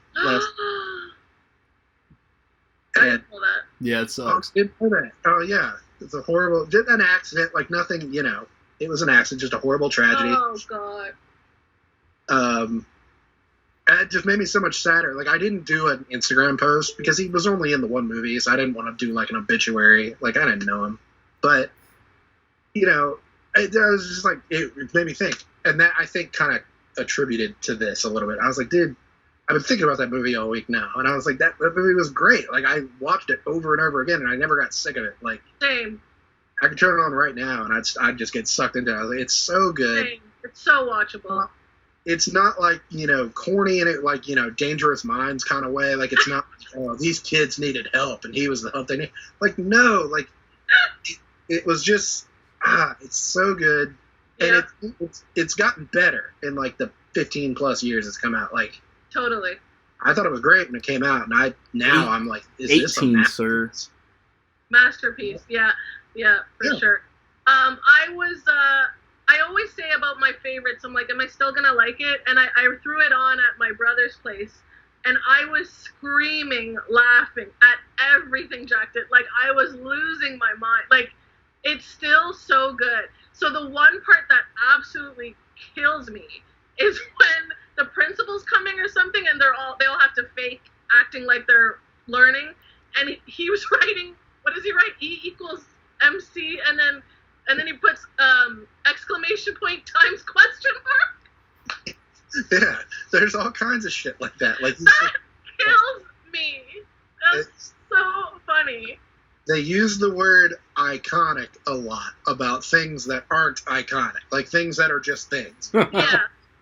Jack Black is Mr. S in School of Rock. That's like an iconic performance that, like, no one else really I mean, I guess somebody else would have done it, but it would have been different. Like, it would have been a different vibe. And it just was, perfect. Everyone loved him for life because of that movie. You know what I mean? Yeah. You don't hear people like, God, I hate Jack Black. It's like, nah. Yeah. It's like, man, he is so good in that movie. I could have watched 10 hours of that. Mm-hmm. That's another thing. It's like when it's over, it's like, damn it. And you watch the whole credits because they're just playing music through the whole credits. So it's like, I'm going to watch this until it's done. Such a perfect movie. I totally agree. Comedy, music, everything. It's like, life lesson. The premise isn't realistic, but they play it as realistic as they can. Like, the way he teaches the kids, he's like, you know Hawaii Five-0? Like, you know that show? It's like you play the drum. You learn about music. I learned about music history that I didn't even know about. Yeah, I was super getting into punk rock around that time. I was like 13 or 14, so I was like little kid, like the Hot Topic shirts and the stud belt. And like, I was super into it. And I would watch School of Rock, and I would like pause it like on the scene with the blackboard to make sure like he would have like punk rock, The Clash, the Ramones, and I was like, are there any that I don't know? And I was like, like try to make sure. That's how I got into Stevie Nicks. I didn't even really know about that until that movie, honestly. Like, crazy. Yeah, it's so good. And you pause it on that like blackboard scene. It's like so many bands. Like, it's like somebody wrote that. Like, actually, like there's like sub-genres. Like, he's got like punk rock, and then he's got like sub-genres. Yeah, like alt pop or whatever.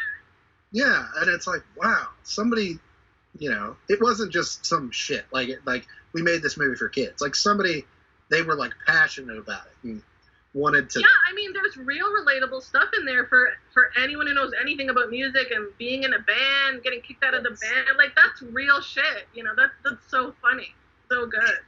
Yep. Not having a job, and you want to. Do I get some kind of salary-paying job? Do I stick with my art? It's about so much. Yeah, I feel better about my number one. But I was doing the ranking, and I was like, is that, like, I love Superbad, but I was like, is it better than School of Rock? School of Rock is my number one. It's really hard to say, though, what I laugh at the most. It could be Hangover. Yeah. It could be Superbad. I do really fucking laugh at School of Rock, but there's just something about it that that's my number one in my heart, for sure. Yeah, like, it makes me happy. It's not so much that I sit and laugh at it as much as, say, like the penis scene in Sarah Marshall probably makes me laugh harder. But like School of Rock, like, I feel like I'm like, oh, like a hug. It's like, oh, I needed that today. Yeah, for sure. So yeah, that's my number one. Unless I change my mind later. Nice. I don't know. Randy, what do you think about School of Rock? I don't want to say. Huh? I don't want to say. Don't worry about it. I can't give it its proper respect. Like, I know it's like great, but I don't know if I've seen it since the theater. Nice. Okay. Maybe one day, right? Yeah. Eventually, like, I have a private like Linklater list on Letterboxd. It's just the Before trilogy. So like, I need to watch School of Rock. Nick's gonna kill me. I haven't seen the Before trilogy. Boyhood and that's pretty good. The Newton Boys, Dazed and Confused. Everybody wants some. Yeah. I just love School of Rock. I don't know his other movies well. I love Where'd You Go, Bernadette? Yeah, I haven't seen that one. Bernadette was like one of his misses. Like, that's one of his, like, clearly I actually genuinely love that movie. And it was fine. Like, I was like, dude, I feel like a lot of directors' average movies are like as good as this, and that was clearly one of his like lesser movies. Like, think about it, it was fine. I still love it. I honestly do. Isn't he making like another Boyhood that's supposed to come out? Like, not Boyhood 2, but like another movie with like this really like thoroughly planned direction that's supposed to take place like over like 30 years or some shit. Probably. He does this. I mean, he does it real low key. He's not flashy about it. Like, he made Boyhood like over 15 years and like didn't tell anybody. Like, he wasn't like, me and Ethan Hawke are doing something crazy. Like, he was just like, oh, by the way, he's probably doing it. Maybe, who knows? And it was like, wow, holy shit. Yeah, not like Robert Rodriguez has that movie that it's not supposed to be released until like 2115 or some shit. Yeah, it's like, well, have fun. Right? None of us will be here to see it. But yeah, I would love to. I always want to do a Linklater like rewatch because he's got some small movies that like nobody has seen, like just tiny movies. But like even like again, like he did the Bad News Bears remake. I want to rewatch that.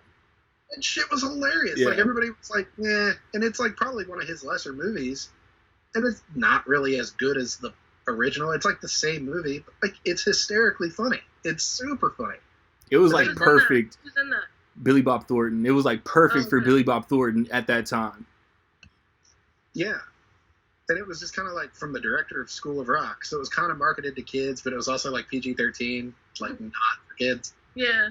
I laughed my ass off at the Bad News Bears remake. And I was like, see, this is better than like a lot of just comedy filmmakers would put out their like next big comedy and it would be as good as this. And it's not even in his like top 10. Did he do a Scanner Darkly? Do it. Did he do a Scanner Darkly?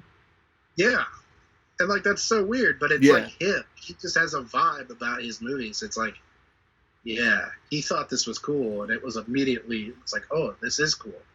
And that's what I was gonna say about the School of Rock. It's like it's hard to make a kids movie that adults genuinely find funny. Yeah. That speaks to the genius of that movie. I mean, I've tried these movies that are supposedly great for kids because I'm like, it's a comedy, I'll give it a chance, and I'm just like, this is not that funny. Yeah, but School of Rock, that's marketed to me. Like, that's a movie for me. That's so good. I wouldn't change a thing, just like Nick said.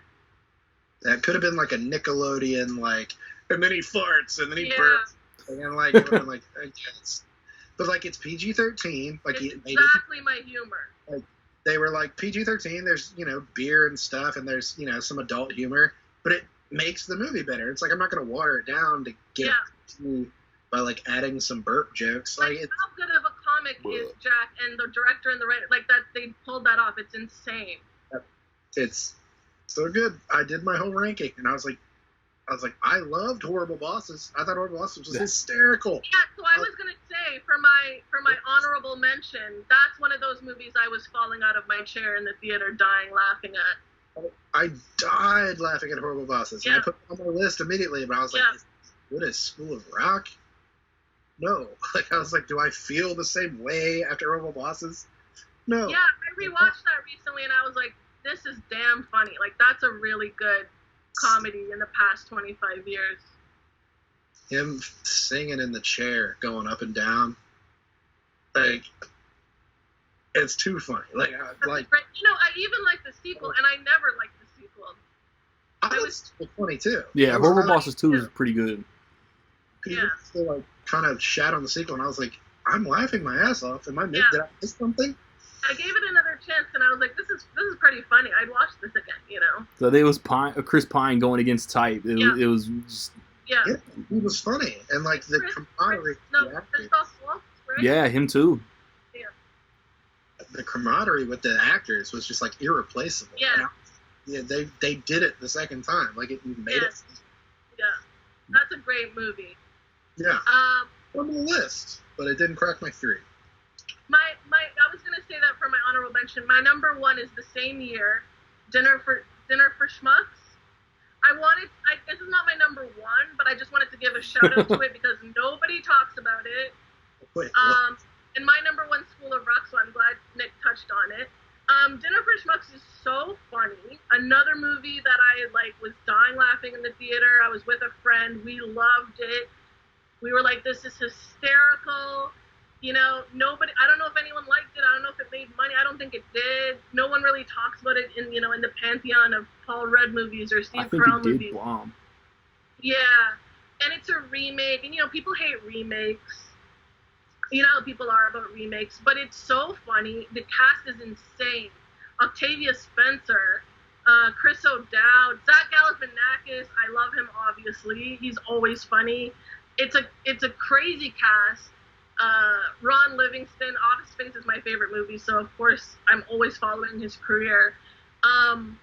It's just so funny, and it's a weird humor, very weird. And again, like Semi-Pro, the second time I was like, what was I thinking? Because it's the kind of humor I think that shocks you, and that's what makes me laugh. But then I just started to watch it almost every year. It's one of those comfort movies for me. It's just funny, and I always feel like watching it. So I just wanted to give a shout out to that movie. That's another one I haven't seen since the theater. I was like talking to a girl last year for maybe like a month or so, like a couple weeks, but we would like hang out and like watch movies and stuff. And that was like one of her favorite movies. Yeah, nice. I like that. She has taste. Well, like that's what I would just like kind of give her a hard time. I'd be like, well, I'm sorry, it's not dinner for schmucks. Like when I was talking, like, but we said it's considered lowbrow. That's for sure. People don't like it. It is funny. Like it's so weird though. Like you said, I remember the first time I saw it. Like I was laughing at everything, and then when I left, it was like that was odd. Like that. Like so much of the comedy was like strange that I'm surprised it worked as well as it did. Oh, I forgot to say Jermaine Clement. That's one of those great roles. Yeah. He was like the Russell Brand of the movie. I thought he was fantastic.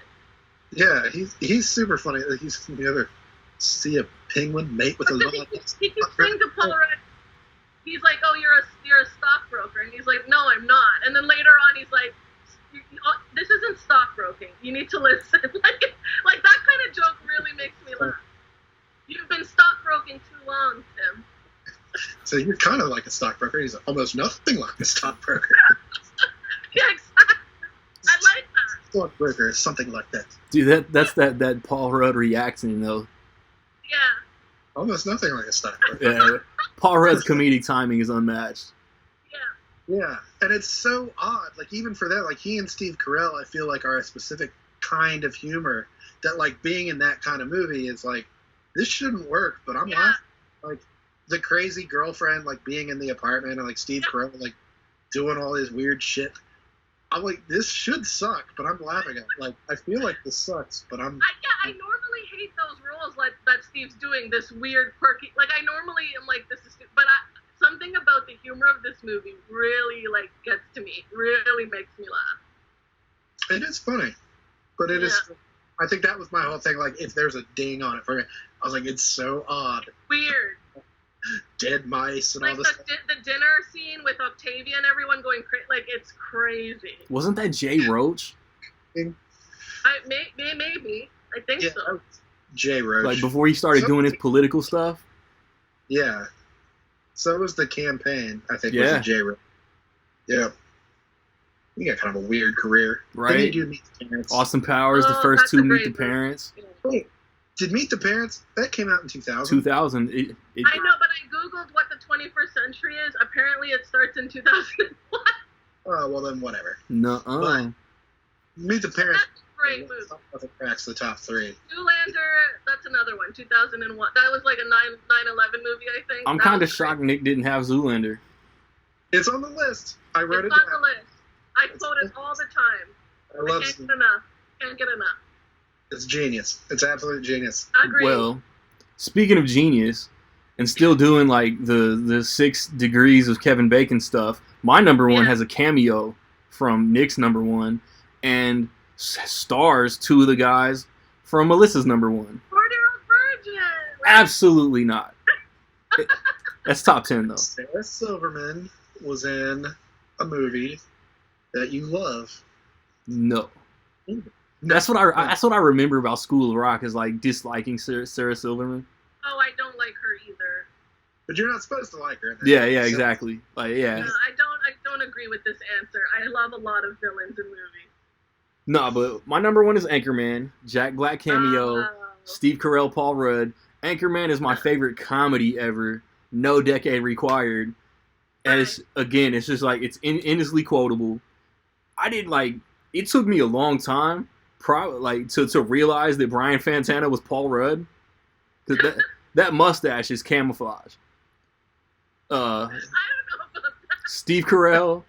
I feel like I knew it. David Koechner. I don't know if I was like paying attention to anybody besides Will Ferrell in 2004 watching the movie. Like I worked at the theater. Like me and my boys were like looking forward to Anchorman so much that we got off work and still like made like a 10:30, 11 o'clock curtain and watched it opening night. And the back and forth with Will Ferrell and Christina Applegate. And what I learned from Anchorman was that San Diego means a whale's vagina. Yeah. That is true. And just the teleprompter, like the Jack Black cameos, the Danny Trejo cameo. Damn, he cleans up good. Like Vince Vaughn being Wes Mantooth, and like I don't know. Like I love that shit start to finish. It's better than the other guys. I love Jack Black in that movie. That's a fucking was another one of those things, like a scene that made me laugh so hard that it hurt. Yeah. So I didn't see it in the theater. I don't know why, but like we rented it like as soon as it came out. I remember renting that and Napoleon Dynamite. Oh, I love that one too. Loving both of them. But for some reason, I was sitting on the floor. I don't know if my parents' house was just like full of people. I don't remember why. But I was sitting on the floor while we were watching Anchorman, and he kicked the dog off the floor. The Batman! I rolled on the floor. Like, I remember, like, laying back, like, oh my god, no, that was the funniest shit I've ever seen. The Batman punished Baxter! You know how often I say, and now this is what we're doing, or now we're doing this, like, because of that. Did you just throw a burrito? So now this is happening. That's quite a raspberry, my friend. Now this is happening. There was a tweet that I replied to within, like, the last 2 or 3 weeks that was about a fight or some shit. And I replied, like he had Jack Johnson and Tom O'Leary. So if you want to get into fisticuffs, like Jack Johnson, Tom O'Leary waiting for you. But it's just sloppy dog, like it's so clearly fake. Like it's like this makes it so much fun. That's one of the best cameos. That is great. Yeah. Did you just throw a burrito out your window? Now this is happening. That's such a funny thing to say before you do something. Yeah. Good. It Now kills me. I'm trapped in a glass case of emotion. Ron, he's gonna put on Corningstone. Like, I feel like I felt about Anchorman, like, the way people feel about Step Brothers, but it was, like, immediate. Like, I was like, dude, this is so good. Like, it was on my list. It was one of those ones, like, when I made the list, I was, like, immediate, like, Anchorman, obviously. It was the opposite. When I saw it, I was like, I don't really understand. Like, everyone was like, Melissa, this movie's genius. I think it really got hyped. And then when I saw it, I was like, okay, I don't understand. He's playing a flute at dinner. Like, it's so crazy. And then it's now grown on me, and I've watched, I've given it chances, and I'm like, okay, I get it more now. And I really love the whole fighting with the brawl is amazing. Veronica at the end when he gives her all those insults when they're yeah. I love all that stuff. I love the bloopers, obviously. The call when he keeps calling her, like, that's all so funny. And I even like the sequel now. Like, the sequel I might even laugh at more, which might be weird, but I think I like it even more. I mean, Anchorman 2 is one of those prolonged sequels that was not the train wreck that a lot of prolonged sequels, especially in comedy, are. It's watchable. Yes, great cast. It's more of like a full, real movie to me. You know, there's so much that happens. When I watched it recently, I couldn't believe how much they jammed in there. It's crazy. They really put effort into it. Yeah. You know, not like some shitty sequels that we've seen. I like Dumb and Dumber. Yeah, well, obviously. Zoolander. Yeah. Zoolander, yeah. Yeah. God. The Parents 3 or whatever. Oh, yeah. I saw Anchorman 2 in the theater, and I was like, I like this movie. I went, like I said, like, this could have been bad, and it was kind of good. So I went Christmas time. Yeah. Like, it came out like 4 days before Christmas 2013. I watched it, and then when they did like the R-rated extended thing at the end of February the next year, I was still there. Nice. Yeah, 2 was funny. 1, though, like, I feel like it's a thing with Will Ferrell movies. Like, a lot of his classics take a minute to get it. It's fucking weird. It's weird humor, right? And yeah, like Anchorman, like, wasn't immediate. Like, people liked it, but it was a couple years, and now people are. It's a cult. Yeah. And Elf was another one. Like, immediately, people weren't like, "This is it. This is the Christmas classic." Yeah. 2 years down the line, everybody's favorite Christmas movie was Elf. Dude, it's like the only modern Christmas movie. Now that Adam McKay's like doing his political satire and all that shit, it's like Will Ferrell's like lost. Yeah. I think there's still time for semi. I still want to say that house was good though. I still liked it. Yeah. It was fine. I gave it 4 stars, which is pretty good. It was 5 out of 5. I'm trying to think of a Will Ferrell movie that I've like hated other than Holmes and Watson, like recently. Oh, yeah. And there really There's not good stuff in there. Zoolander 2 counts. I'm going with that. Yeah. I wouldn't even say I hated Zoolander 2. I just was like disappointed because I love Zoolander 1. The first one is so genius. Yeah. So I hold Zoolander 1 on like a pedestal, and Zoolander 2, I was like, it had moments. Like, I giggled once or twice. So, But, yeah. Zoolander really grew on me too. I don't remember how I felt at the first time, but now it's definitely one of my all-time favorites. And it's like we said about School of Rock, I always want to throw it on. I'm always ready to watch Zoolander again. And Old School, what is that? That's the 2000s. 2003. Okay, thank you. Yeah, that's one of my perfect movies. I love so much. And if you guys haven't yet, you have to watch the DVD commentary of Wedding Crashers and Old School. So good. With the actors just making jokes with each other. DVD commentary. So good. I remember watching the commentary of Anchorman. It was like on that DVD. It was like unrated, uncalled for. Yeah. Oh, yeah. They weren't even talking about the movie. They were like, it was like, this is the unrated commentary, so I'm just going to start off by saying shitballs. Yeah. It was, oh, fucking A, shitballs. Like, they were just like talking back and forth. Yeah, like, they just shoot the shit, and they talk about their real lives and being friends with each other, and it's really good. Like, Wedding Crashers, Owen and Vince were talking about how, which I didn't notice until they pointed out, in the movie they kept throwing out these psych terms, like, projecting on me. Like, it's like they had just taken Psych 101 and kept using these funny phrases throughout the movie. I was like, that's so funny that they did that. And they point out stuff like that on the commentary, which is really funny. And Old School, they talk about how Luke, like, had a bad breakup, and they were, like, he was so depressed, and they had to pull him out of it to be in this movie. I don't know, it's really funny, really good commentaries on those movies. I feel like I probably watched the Wedding Crashers one, like, back when I came out. Good. Again, the list. It was immediate. I wrote it on the list. Same. But top three. I did this thing on Facebook where I asked family and friends, everyone please tell me your favorite movie. And a lot of girls I went to high school with said Wedding Crashers. I was like, what? I had no idea this was so common. No one except me and my brother talk about this stuff. So I was like, I'm so glad people like that movie so much. It's so funny. It's like funny. And it's kind of long too. Wedding Crashers is amazing. Yeah. I feel like 40-Year-Old Virgin started this trend of these super long, huge comedies. Judd Apatow, it was so you asshole. revolutionary at the time, and then everyone was doing these 2-hour comedies. To be a little nerdy about it, Wedding Crashers come out like a month before 40-Year-Old Virgin. Oh, wow! The Wedding Crashers started it. To be a stickler, started it because I remember thinking Wedding Crashers was like abnormally long. Like, right, and I don't even notice that. Longer than I would have thought, but it's great. Yeah, like Wedding Crashers pacing is money. Yeah, it's such a good movie. Out a little too long at the end, like when he's all mopey. Like maybe that's a little too long. I actually love all that. But like, it's funny. Like that's realistic, so it's like funny. Like he's like, I'm reading "Don't Kill Myself" books. Yeah. And he's like, I crashed a funeral today. Don't self books. Yo, we're hitting 2 hours. I want the Rec League record book to reflect. This is like the first top 3 list where nobody had any matches, so that's cool. Well, I cheated though because I knew I'd have matches with you guys. Yeah. Yeah, but you get a pass. I don't know. Sometime down the road, sooner than the gap in between that you miss shows, I'll find a reason to bring you back. I hope so. Appreciate Canada for joining in. I want comments.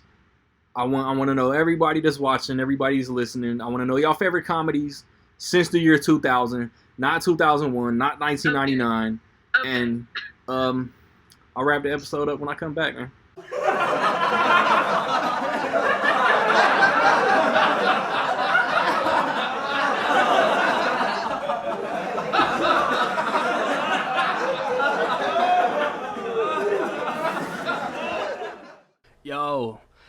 Yo, it's 2021, dude still trying to slang a CD, always saying that he go hard, but he really got ED. I makes it look too easy, now they all trying to be me. They get overwhelmed knowing how much I come off the top, no ZZ. Doctor had to hold...